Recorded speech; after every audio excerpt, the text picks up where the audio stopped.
Hello student, कैसे हैं आप सब। एक बार पुनः से कोचिंग क्लासेस पर स्वागत है। 11th क्लास के केमिस्ट्री में आज का टॉपिक है बच्चों गुणित अनुपात का नियम। काफ़ी महत्वपूर्ण है जो कि आप लोगों को तैयार कर लेना चाहिए। एग्जाम में सीधा क्वेश्चन 2 नंबर में पूछ दिया जाता है, गुणित अनुपात का नियम किसे कहते हैं समझाइए। इसको हम बारीकी से समझेंगे, बस थोड़ा सा आप लोगों को समय देना होगा।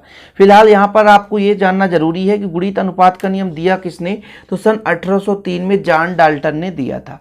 आप लोगों को ये जरूरी है बच्चों, क्योंकि जब लिखते समय थोड़ा सा इसको आप लिख लेते हैं तो ऐसा लगता है कि हाँ भाई कोई बच्चा एक पढ़ने वाला बच्चा है और जो एग्जामिनर होता है आपको अच्छे अंक दे देता है। इसलिए मैं आपको हमेशा कहता हूँ कि लिखने का सही तरीका होना चाहिए। अच्छे नंबर कैसे आते हैं, आपसे खूब सारा बन रहा है लेकिन आपके अच्छे अंक नहीं आ रहे क्योंकि आपको लिखने का टेक्निक पता नहीं रहता। इसलिए बच्चों आप लोगों को लिखने का टेक्निक जरूर पता होना चाहिए।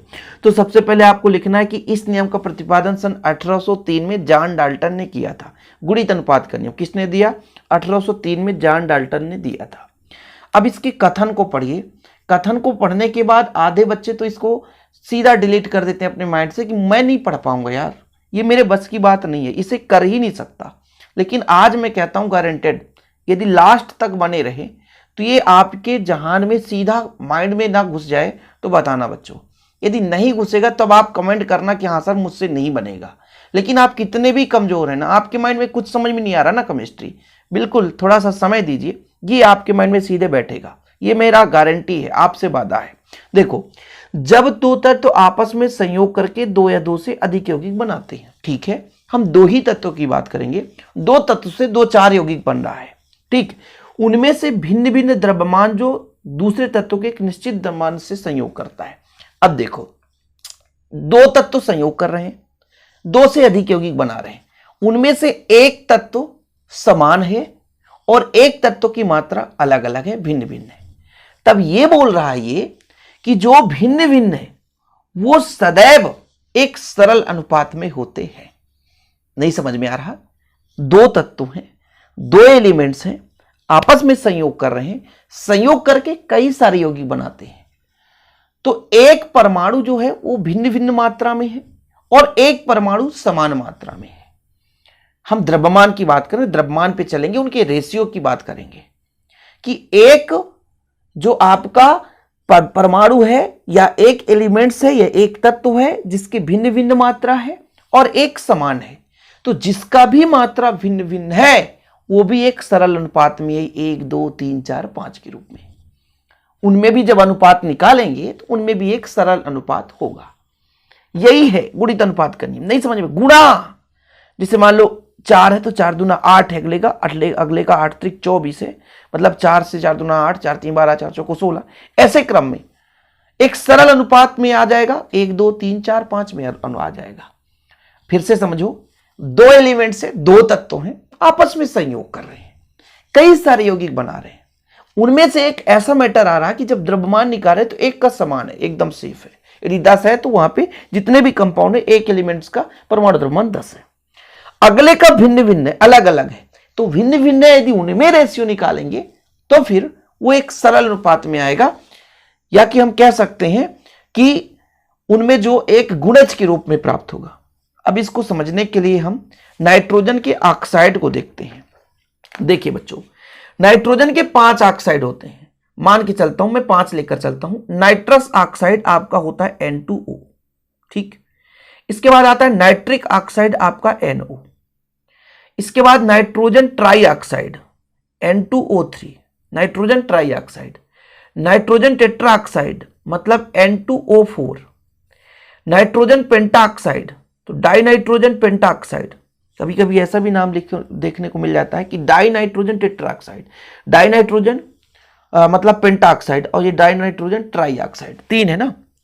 अब इनमें जो है आप पहले द्रव्यमान, नाइट्रोजन का द्रव्यमान कितना होता है बच्चों, नाइट्रोजन का द्रव्यमान 14 होता है, तो यहां पे 2 नाइट्रोजन है तो 28 अनुपाते ऑक्सीजन का 16 होता है। चलो ठीक है, नाइट्रोजन के यहां पे कितना है, 14 है, 14 अनुपाते 16 है, ठीक है। आगे चलो, N2O3 नाइट्रोजन का कितना हो जाएगा, 2 है तो 28, ठीक है, और 3 है मतलब 16 दूना 32 3 48, यही होगा ना, 16 दूना 32 16 3 48।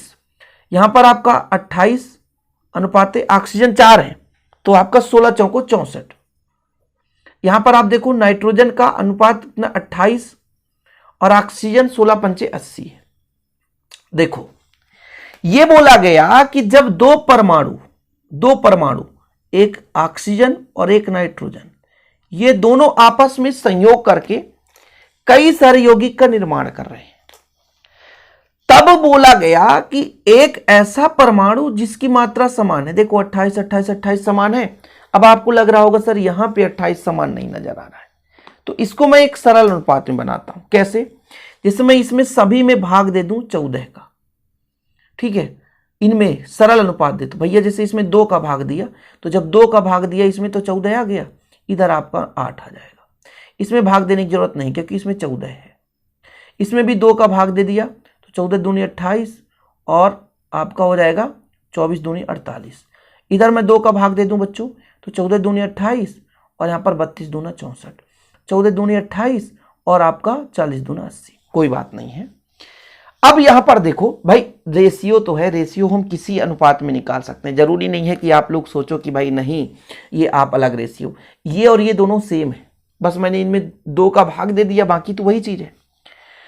जब 2 तत्व आपस में संयोग करके एक से अधिक यौगिक का निर्माण कर रहे हैं, समझो जब 2 या 2 से अधिक तत्व संयोग करके 2 या 2 से अधिक यौगिक बनाते हैं जो, तो एक तत्व के भिन्न भिन्न द्रव्यमान, ऑक्सीजन के भिन्न भिन्न द्रव्यमान देखो 8 16 24 32 40, एक तत्व के भिन्न भिन्न द्रव्यमान जो दूसरे तत्व के निश्चित द्रव्यमान से संयोग करते हैं।